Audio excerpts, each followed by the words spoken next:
I'm Matt. And I'm Dylan. And this is our road trip in a campervan through Kyushu, Japan. We're taking this converted Toyota Velfire In search of adventure without a plan. to discover and share new places to share with you guys. Like and subscribe to follow our journey. What a beautiful start to day 2 of the campervan, waking up here. We drove from Fukuoka over to Hita, and this episode is mostly around the Hita area. This is at the northern center of Kyushu, and since it's right in the middle, it was the shogun's most important part of the island, as it allowed for good communications across the land. These days you can find good restaurants, cafes, boutique shopping, but still feel that sense of the old samurai days. This is the net we used last night to sleep with to avoid mosquitoes as much as possible. And it worked with the mosquitoes. It's so hot in here. It's really, really hot. I'm trying to find a way to make it cooler. But the view is really awesome.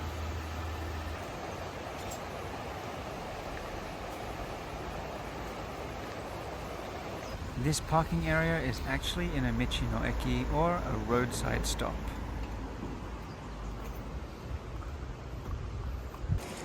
So it's pretty common to find these at any of these rest stops that we stop and sleep at. This one has a farmer's market. They just seem to be setting up for the day. It's Saturday. And then, back here we have a toilet. It's always really clean. We have this town area map. Give you ideas of local things to do. All the parking back here. There's lots there. And we're right beside this beautiful river here. People wonder where I get ideas from for traveling around Japan and seeing these different things that people don't know about. And it's not Instagram. It's stuff like this local information. This is where we parked last night, straight down the end there.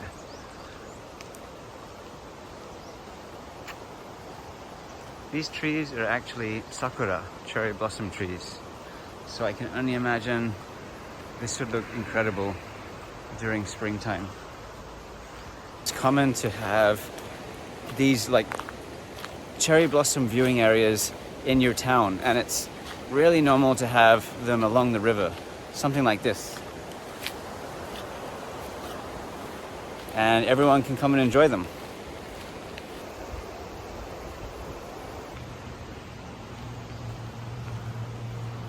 I think a lot of people forget how rural Japan is. There's a huge image of Tokyo being this a big advanced technological city. In some ways it is, but I think the essence of Japan really are places like this. When people see some of my other videos where I live in Myoko in Niigata, I've had people comment saying, "Where is everybody? Seems like a ghost town."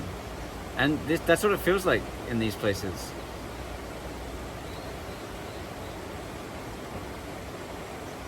It's very quiet, very peaceful, and a big part of that is just how people behave here. They make sure not to bother people with noise, turning up sounds, TVs, radios. It's actually written in our guidebook, for example, in Myoko in Niigata, saying, "Don't turn your TV up so loud, keep the volume down." Can be considerate of your neighbors. I don't think there's any real guide like that in other countries I've lived in before, so it's quite unique.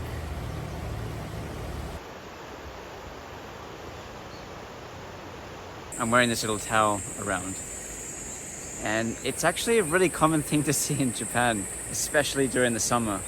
But it's the way so people use it. This is an onsen towel. It's a small, it's not just for onsen, but it's just a small towel.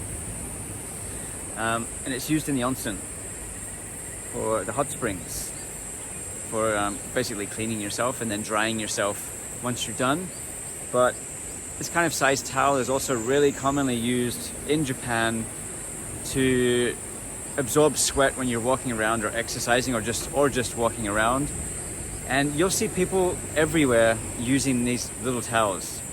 So Dee just said to me, "Oh, you're looking so Japanese. You've got this, you're just walking around in the middle of the countryside wearing a mini towel." On our travels, we learned that the author of Attack on Titan is from Hita.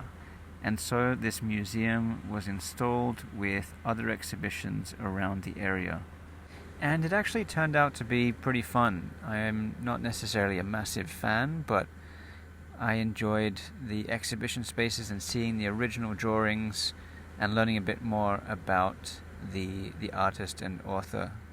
And from the museum, we learned there were some other things around the area that we could go and see. So we headed on over to the dam to check it out.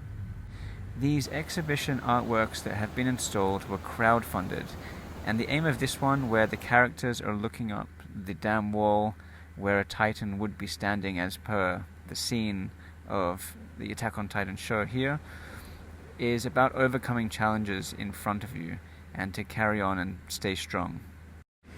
I liked that the town wanted to share this message and went to the effort of installing this kind of artwork, and I think it's nice for the town itself and for the respect of the artist from the town who they obviously like as a person to represent Hita.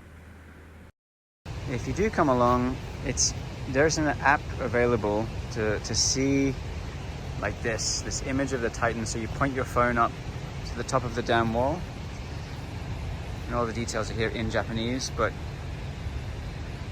you can scan this QR code. It opens the app.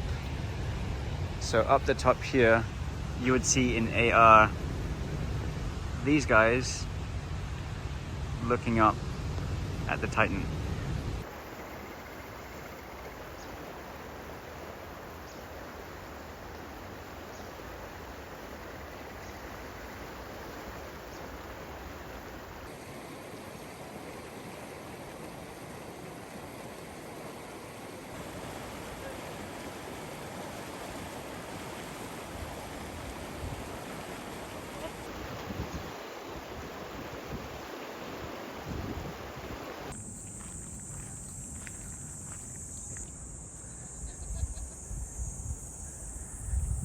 Incredible skies today.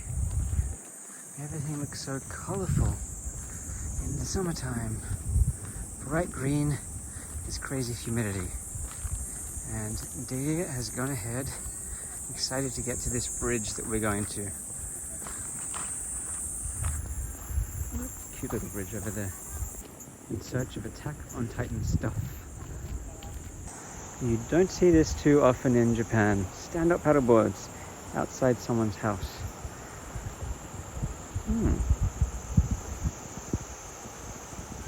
Very cool, and it makes a lot of sense because this is just a really nice spot to enjoy this.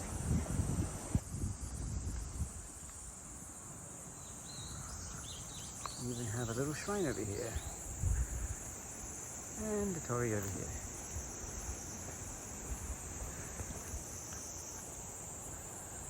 Oh wow, we're going up to a forest.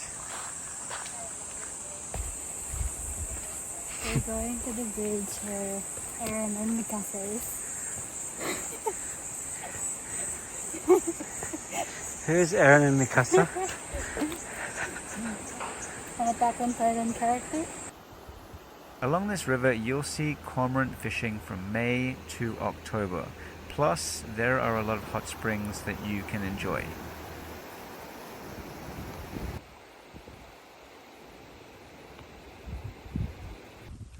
The next stop led us here, which was an old haiku school, and it gave us the chance to enjoy some of the older architecture. Looks like we still have some autumn colors here.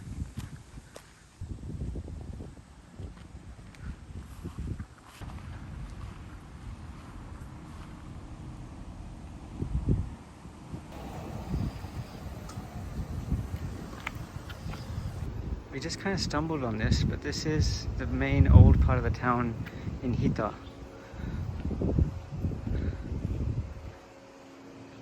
It's very beautiful.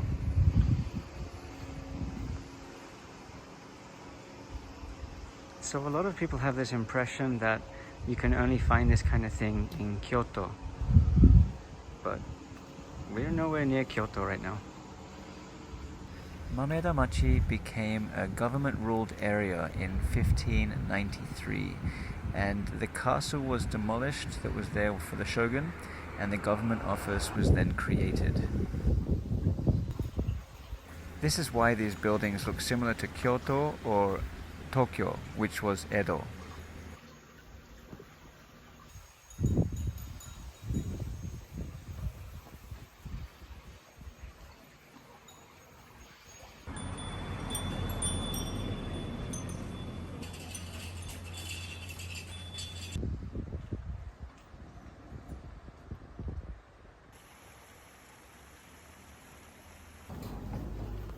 We came inside this coffee shop because it was called Alaska Cafe and we wanted to escape the heat. Alaska seems like the perfect place to escape heat.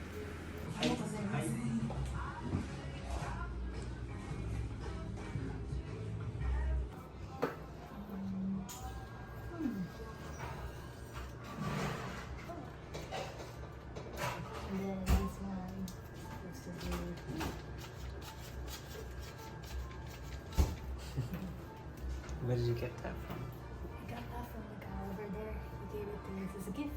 So So sweet. cute, yeah. With our order of coffee and matcha, we were given some origami by the owner. That led to us looking around the store a little bit more, and we noticed that there was origami everywhere.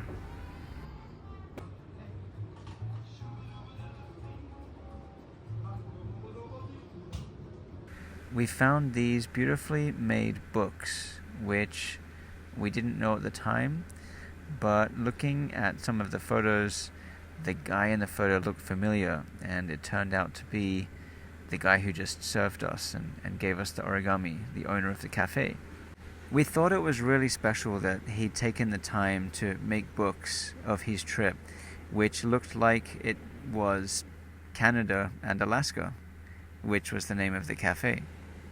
There were also these maps on the walls, and you could see over the years he was slowly completing these trails. We wasn't sure whether this was by foot, whether it was by bicycle or something else. Then we decided we should talk to this guy and find out a bit more about his story. He told us that he went kayaking in the Mississippi River, and it led him to trying kayaking through Alaska and Canada. He said while he was on his trips, he wanted more than words to say thanks, so he learned how to make origami. He would then gift that origami to people, and that would leave an everlasting thanks with those people that he was able to meet along the way. One of the interesting points that I remember is that he would buy a kayak that was handmade by somebody locally for just $1,500, but he would also help assemble it to save a bit of money.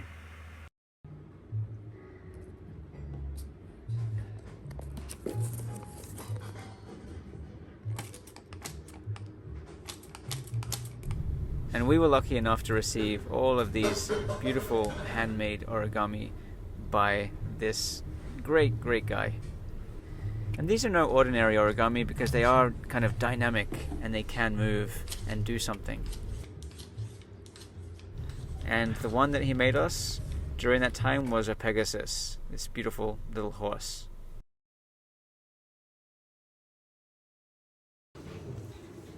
Super nice cafe. Awesome experience. Ready?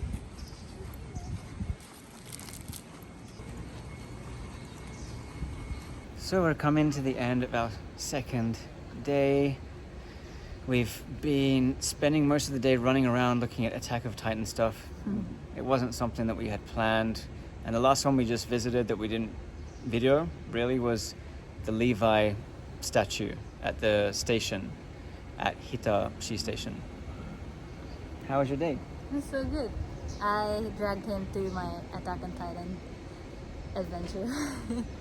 Yeah, but it was good. These are the things, we only saw it on Google Maps and thought it'd be a good opportunity to see something we hadn't planned, and that's kind of just what we're doing on this trip.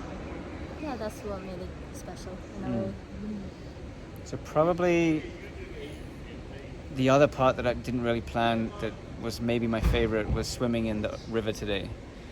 We had such a hot night sleeping in the camper van. It wasn't, I wouldn't say like it was super intense, but it really was hot and it was difficult to sleep. But really swimming in that river, like it refreshed me. I wish you got in as well, but yeah, it really refreshed me. I did put in my feet, so that counts. Maybe the unexpected part that we've just come from really as well was we went to a cafe that I was hoping to just have like a nice iced coffee, which I did, and then we ended up meeting this really awesome dude. Yeah, and he'd been traveling quite a bit to Alaska and taught us origami. So between those two things, the swimming in the river and meeting this guy who was a bit of an inspiration, that's probably my favorite parts of the day. So we're now heading off to have our onsen. We're all kind of packed. And we'll jump in there. They have a good deal in Japan in some places where you can spend time in the onsen, and they have some other features. So this one has somewhere where you can read and hang out. So we'll be able to use the Wi-Fi and spend the time from here cleaning up and editing these videos that we're making. I've already run out of storage, putting these together to upload. Yeah. Find somewhere to sleep after that. We're paying 1,000 yen for a 3-hour like hangout session. You can go into the onsen, into the hot spring, plus you can hang out in their space where you can just kind of lay around, use their internet. Yeah.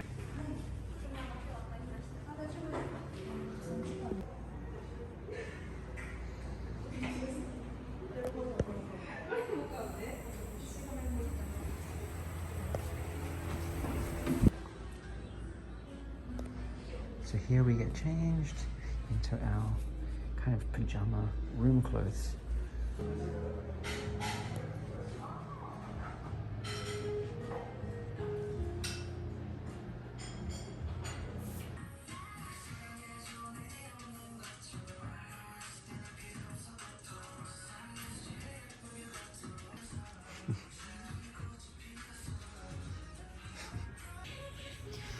We're going up to the onsen.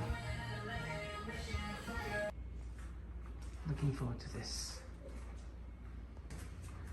And at this one, you're not allowed to be Yakuza or this kind of tattoo, but if you have a small tattoo, like Johnny Depp, or if you're Johnny Depp, it's fine.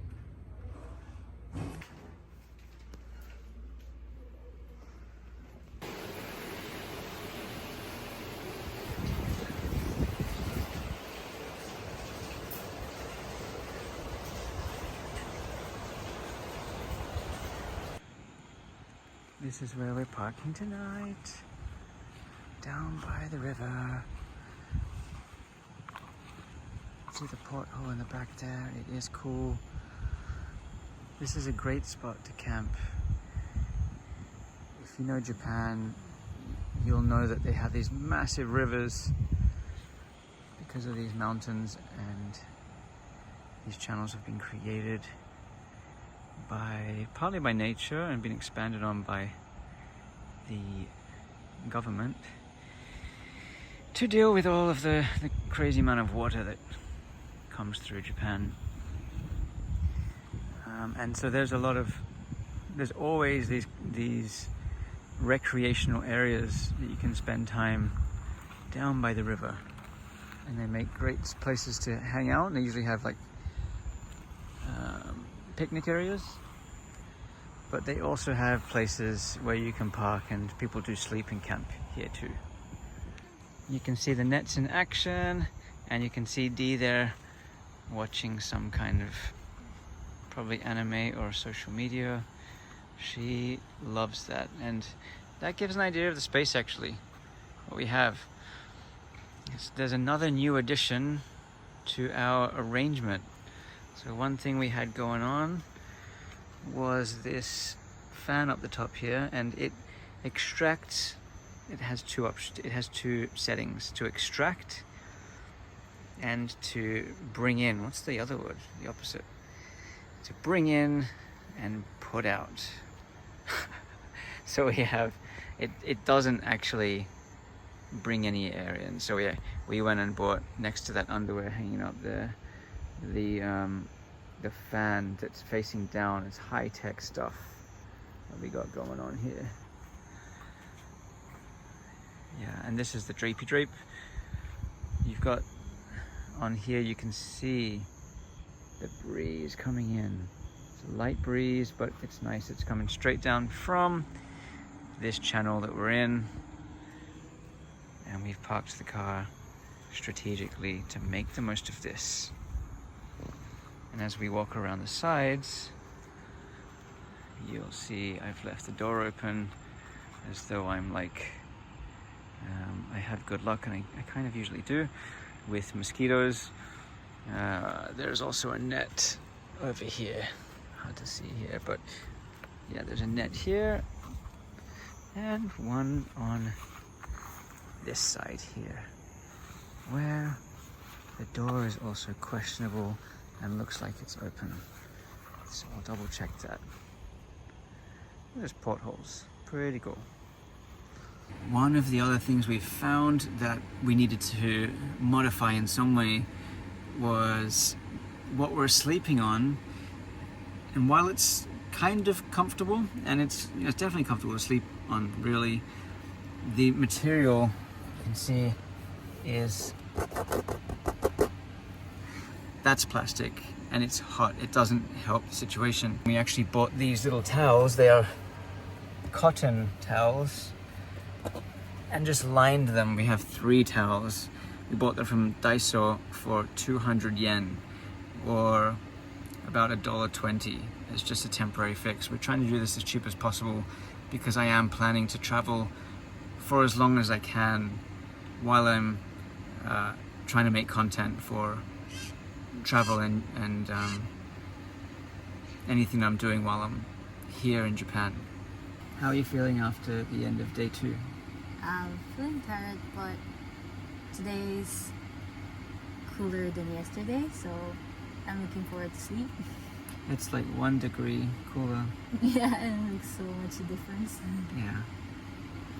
I think our little towels make a difference that we got. The towel, the fan. You can see the breeze.